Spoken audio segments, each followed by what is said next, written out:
Et c'est ça notre objectif, faire en sorte que les jeunes handicapés puissent rentrer dans un système dit normal. Je m'appelle Christophe Rousselot, je suis administrateur de la Fondation Adrien Riccobono, qui est une fondation d'entreprise. Elle est placée sous l'égide de la Fondation Notre-Dame et elle a pour objectif principal d'aider à l'insertion ou à la réinsertion soit de personnes en difficulté sociale, soit d'enfants, d'adolescents ou d'adultes handicapés.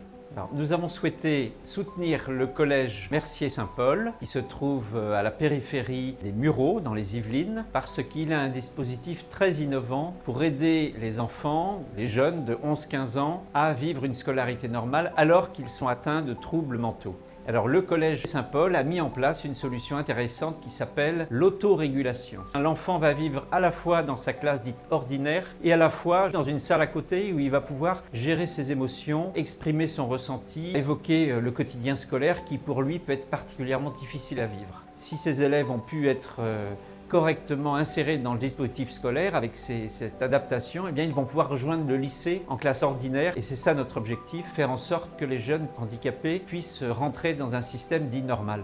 La Fondation Notre-Dame nous a présenté le projet de la Fondation Saint-Mathieu au profit de cette école. Nous avons eu connaissance de ce projet par ce biais-là.